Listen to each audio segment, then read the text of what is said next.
বন্ধুরা, আমি সাথে চ্যানেলে ওয়েলকাম ব্যাক। যারা নতুন আছো তারা পাশে থাকা বেল আইডিটা বাজিয়ে পাশে থেকো, যাতে আমার নতুন ভিডিও যাওয়ার সাথে সাথেই তোমাদের কাছে নোটিফিকেশান যায়। আর যারা পুরনো আছো তারা তো লাইক কমেন্ট শেয়ার অবশ্যই অবশ্যই করবে। তো আজকের ব্লগটা এখান থেকে স্টার্ট, কেউ স্কিপ করবে না, সবাই দেখতে থাকো। আজকে হচ্ছে রবিবার।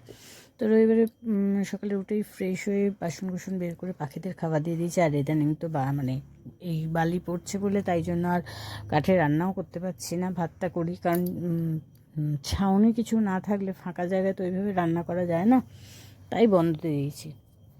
আর এদিকে শ্যালো মেশিনের পাইপ সেই বালির তলায় যে গেছে, সে আর তুলতে পারছে না। 3 দিন ধরে সেই শ্যালো মেশিনের লোক আসছে পাইপ নিতে, কিন্তু তুলতে পারছে না। নেবেছে, আমার দেওর নেবেছে, দেওরের আর একটা বন্ধু নেবেছে, মানে কেউ পাচ্ছে না। শেষ বেশ আজকে তুলতে পেরেছে। তোমার ইঞ্জিন ভ্যান একজনকে এনেছিল, মাল ভর্তি ছিল, মানে যা নিয়ে যাচ্ছিল আর কি। তাও শুধু পাইপটা উঠেছে, আর সেসব মুখ টুক যেগুলো থাকে সেগুলো জলের তলায়, মানে পাওয়া যায়নি। তো উনি বারবার করেই বলেছিল বালি পড়ার আগে কিন্তু তোমরা সরিয়ে নেবে, কিন্তু কেউ হবে হবে, বালি তো জলে পড়ছে না। কিন্তু জলে যতই না পড়ুক, ওপরে থাকলেও জলে তো ধসে ধসে নামছে না। তারপরে তো তোমার ওটা তো বৃহস্পতিবারে পড়েছিল, আর শুক্রবার দিন তো তোমার হয়েছে, ভূমিকম্প হয়েছে। তাতে কিছুটা বালি মানে একদম কানায় রয়েছে, যেই বালিগুলো দিয়েছে, তো 2-1 গাড়ি তো দিয়েছে না। তো সেই বালিগুলো তো পুরোটাই একদম, ওগুলো জলের তলায়, ওগুলো পাওয়াই যায়নি। এখন দেখা যাক কি হয়। না, আর ইদানিং মানে এদিকে তো মেলাঘাট চলছে, সেই জন্য গাড়ি কদিন আসবে না, তারপরে পুরোটাই বোঝাই হবে। সময় লাগবে। আর বললামই তো, আগের দিন বলেইছি ভিডিওতে যে আলোচনা করবে, কারণ কি কে কোনটা নেবে না নেবে, তারপরে পিস শাশুড়িরা রয়েছে, তাদের থেকে মানে তাদের সহিসাব করবে।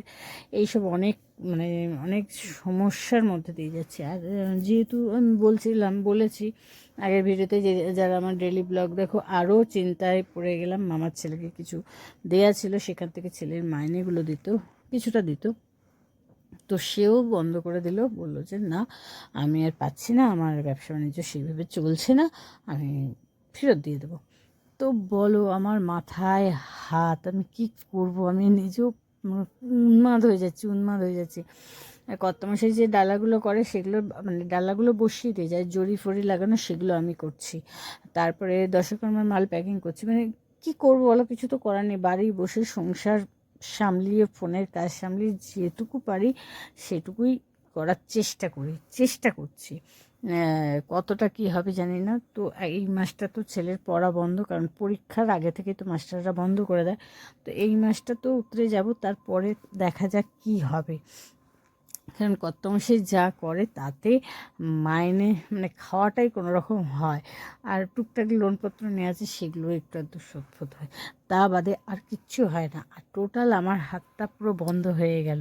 মানে কি করব, কি মানে দিশাহারা হয়ে যাচ্ছে, একদম টোটাল দিশাহারা হয়ে যাচ্ছে যে কি হবে। যা করবে ওপরওয়ালা, একদিক বন্ধ করলে আর একদিক খোলে। দেখা যাক কি পথ দেখায় আমাকে। সেজন বিশ্বাস আছে, ভরসাও করি। সেই আছে একমাত্র, মানে অন্ধকারের পর আলো দিশা দেখানোর ব্যক্তি সেজনই আছে। তো সেটাই আশা আছে, ভরসাও আছে। বললামই যে দেখা যাক কী হয়, অবশ্যই তোমাদের কাছে জানাবো। হ্যাঁ, একটু তো সমস্যা হবে, 2-1 মাস হয়তো সমস্যা হবে, বা আরও বেশি হতে পারে নিশ্চয়ই। সেই জন্য একটা পথ দেখাবে। আর ছেলেও দেখছে কাজকর্ম, কিন্তু কি বলো তো, অন্তত উচ্চ মাধ্যমিক না দিলে একদম, ধরো এই 11 ক্লাসটা যদি 1 বছর কাজ করতো তাও একরকম, এরপরে উচ্চ মাধ্যমিকের বিশাল চাপ, একটা বোর্ডের পরীক্ষা, সেখানে আমি এই 12 আমি কী করে কাজে পাঠাই, কষ্ট করব। দেখা যাক। সমস্যা না, আমি আগে একদিন বলছিলাম ভিডিওতে তোমাদের, যে তুমি যত সহ্য করবে না, ততই সবাই সহ্য করতেই দেবে, যে ও তো পারে, ও তো পারে। আর তুমি ততই মানে তোমাকে ঠেলছে ঠেলছে ঠেলছে, তুমি যত সরবে দেখবে ততই ভিড় হয়ে যাচ্ছে। তুমি যত সরবে, তোমার যদি 1 ফোঁটাও 1 ইঞ্চিও না ছাড়ো তাহলেই কিন্তু ঠিক। কিন্তু আমরা কি করি, আমরা তো যুদ্ধ তর্কে যেতে চাই না। মনে করি কি যেটা আপোষে হয়, ঠিক আছে, একটু যদি সরলে হয়ে যায়, একটু যদি ছাড়লে হয়ে যায়। দেখো ও কিন্তু বলে বলে আমার ছেলে ফোন করে করে বলে বলে, হ্যাঁ অবশ্যই আমি কৃতজ্ঞ তার কাছে যে সে এতদিন দিয়েছে, বলে বলে দিয়ে মানে আমি ফার্স্ট বলেছিলাম, তারপরে মানে ফোন করে করে জ্বালিয়ে মারছে যে কবে দিবি কবে দিবি কবে দিবি, কখন দিচ্ছিস, দিচ্ছিস তো, আজকে দিচ্ছিস কালকে দিচ্ছিস, কী হলো কী হলো। এখন হয়তো তার সমস্যাগুলো মিটে গেছে, তার হাতে চলে এসেছে, সেই জন্য সে এখন ফেরত দেওয়ার জন্য ব্যতিব্যস্ত। আর দেখো ফেরত যদি না নিই, জোর করে বলি যে না রাখ, তুই রাখ দে, তখন বলবে আমার কাজকর্ম ঢিলে যাচ্ছে, আমি তো বলেইছিলাম দিতে পারবো না, তুই তো বললি, নানান রকম কথা হবে, বুঝলে। সেই জন্য আমি আর জোর করলাম না, আলাম ঠিক আছে ভাই, কানের জল কান দিয়ে বেরোক, দেখা যাক। আগেই বলে গেলাম যে ভগবান যা চাইবে তাই হবে। এই যেমন পেজটা আমার ইউটিউব পেজটা নষ্ট হয়ে গেছে, সেই জন্যের ইচ্ছে আমার কোনো কর্মের ফলে হয়েছে।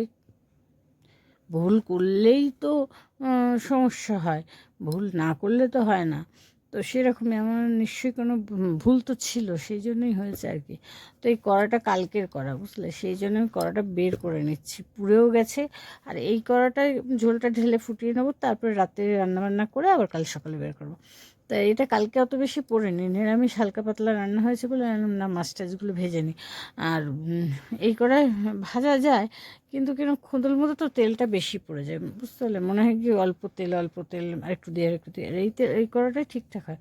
তো কড়া হাঁড়িটাও কানা কেটে গেছে, হাঁড়িটাও চেঞ্জ করতে হবে, কিন্তু সবই সময় সাপেক্ষ, সবই সমস্যা যাচ্ছে বলে হচ্ছে না। একদমই কানাটা অনেকটা কেটে গেছে, মানে মাছ যেগুলো হাত ফাত কেটে যাওয়ার ভয়। তো স্টিলের হাঁড়ি আছে, সেটা কাঠে কোনোদিন বসায়নি, যেহেতু কাঠে রান্না করি সেই জন্য কাঠে বসায়নি। দেখা যাক, একটু ব্যবস্থা করে ফেলতে হবে ঝটপট করে। আর এদিকে দেখো হয়ে গেছে, কিন্তু অনেকটা কাচবো অনেকটা কাচবো। আর এদিকে রুটি করে নিচ্ছি, রুটিটা করে নেবো, বাঁধাকপির তরকারি আছে, খেয়ে ভাত বসিয়ে তারপর আমি কাচাকুচি করব। অনেকটা করেছি, আরও অনেকটা করব, কারণ কি বিছানা ফিছানা তো পরিষ্কার করলাম দেখলে, সেই জন্য অনেকটা কাচবো। আর কালকে ছেলের পরীক্ষা, কালকেও কাচবো, অল্প কাচবো, যেগুলো ঠান্ডা জলে দিয়ে যাবে। আর চাদর ফাদরগুলো, বিছানার চাদর টাদরগুলো একটু, আর নাইটিগুলো না খুব নোংরা হয়, আর তার ফলে আমি একটু গরম জল দিয়েই কাচি। আর যা আছে ঘরে সোয়েটার ফোয়েটার, চুড়ি, মানে সালোয়ার কামিজ যেগুলো আছে, যেগুলো এদিক ওদিক পড়ে যায়, সেগুলো তো অত নোংরা হয় না, সেগুলো একটু ঠান্ডা জলেই দেবো। আর চাদর ফাদরগুলো গরম জলে দিই কেন, নাইটি তেল মানে রান্না করছি হাতে ধুয়ে ফটাস করে নাইটিতে পুছে নিয়ে, সব মেয়েরা আমরা করে থাকি, মেয়েরা এটা আমাদের অধিকার যে নাইটিতে হাত পোছা বা শাড়িতে হাত পোছাটা। তো এদিকে দেখো ভাত বসিয়ে দিয়েছি, আর এদিকে তরকারি রুটি খেয়ে আর খানিকটা কেচে উঠোন ঝাড় দিয়ে চান করে আসবে, মাথাটা শ্যাম্পু করব। কাল থেকে আবার পুজো, আর ছেলের কালকে পরীক্ষা শুরু, তারপরে আবার দুদিন ছুটি, তারপরে আবার পরীক্ষায়। এখন একটু ব্যস্ত থাকবো। সবাই ভালো থেকো, সুস্থ থেকো, ভালো রেখো, একে অপরের পাশে থেকো। আর আমার ভিডিওগুলো প্লিজ প্লিজ প্লিজ শেয়ার করে দিও। মানে অনেক আশা ভরসা নিয়ে এই ভিডিওগুলো শুরু করেছি ভিডিও করা, আর প্রতিদিন ভিডিও ছাড়ার সাথে সাথেই মনে করে যে একটা হয়তো সাবস্ক্রাইব বাড়বে, একটা হয়তো লাইক হবে, একটা হয়তো কমেন্ট হবে, এই আশাতেই মানুষ করে। দেখো লাইক কমেন্টে বিশাল কিছু হয়ে যায় না, একটু উৎসাহ পাওয়া যায়, যারা কাজ করে তাদের মনটা ভালো লাগে যে না এই তো ঠিক আছে, নিশ্চয়ই ভালো হচ্ছে, আরেকটু ভালো করে আরেকটু ভালো করে। যদি লাইক কমেন্টও না হয় না, তখন মন টনগুলো খুব খারাপ হয়ে যায়। আর এই নাইটিটা নতুন ভাবলাম, কেমন লাগছে অবশ্যই জানিও। তো চলো, টাটা, আজকের মতো বাই বাই।